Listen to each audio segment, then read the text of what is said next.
There's no feeling more intense than starting over.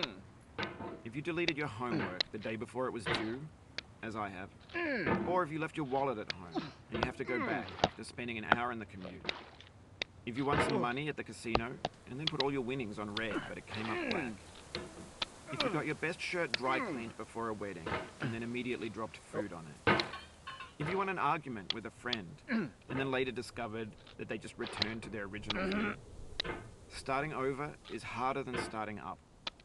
If you're not ready for that, like if you've already had a bad day, then what you're about to go through might be too much. Feel free to go away and come back. I'll be here. Alright, thanks for coming with me on this trip. I'll understand if you have to take a break at any point. Just find a safe place to stop and quit the game. And don't worry, I'll save your progress, always, even your mistakes. This game is a homage to a free game that came out in 2002, titled Sexy Hiking. The author of that game was Jazuo, a mysterious Czech designer who was known at the time as the father of B games. And B games are rough assemblages of found objects. Designers slap them together very quickly and freely, and they're often too rough and unfriendly to gain much of a following. They're built more for the joy of building them than as polished products. In a certain way, Sexy Hiking is the perfect embodiment of a B game. It's built almost entirely out of found and recycled parts, and it's one of the most unusual and unfriendly games of its time. In it, your task is simply to drag yourself up a mountain with a hammer. And that act of climbing, in the digital world or in real life, has certain essential properties that give the game its flavor. No amount of forward progress is guaranteed.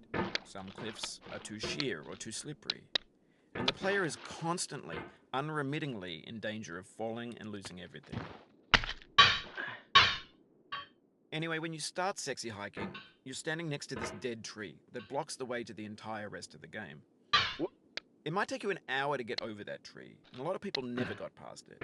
You prod and you poke at it, exploring the limits of your reach and your strength, trying to find a way up and over. And there's a sense of truth in that lack of compromise.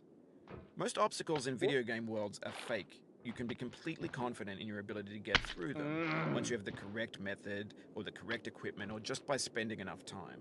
In that sense, every pixelated obstacle in Sexy Hiking is real.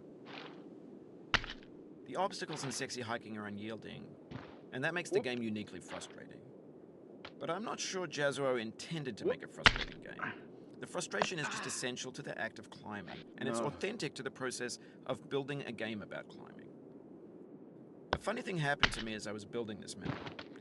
I'd have an idea for a new obstacle, and I'd build it, test it, and it would usually turn out to be unreasonably hard. But I couldn't bring myself to make it easier. It already felt like my inability to get past the new obstacle was my fault as a player rather than as a builder. Imaginary mountains build themselves from our efforts to climb them, and it's our repeated attempts to reach the summit that turns those mountains into something real. When you're building a video game world, you're building with ideas, and that can be like working with quickset cement.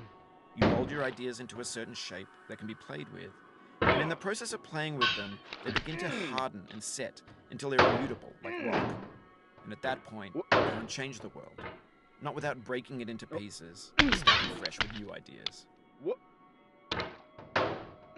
For years now, people have been predicting that games would soon be made out of prefabricated objects, bought in a store and assembled into a world. And for the most part, that hasn't happened, because the objects in the stores are trash. I don't mean they look bad or that they're badly made, although a lot of them are. I mean they're trash in the way that food becomes trash as soon as you put it in the sink. Things are made to be consumed and used in a certain context, and once the moment is gone, they transform into garbage.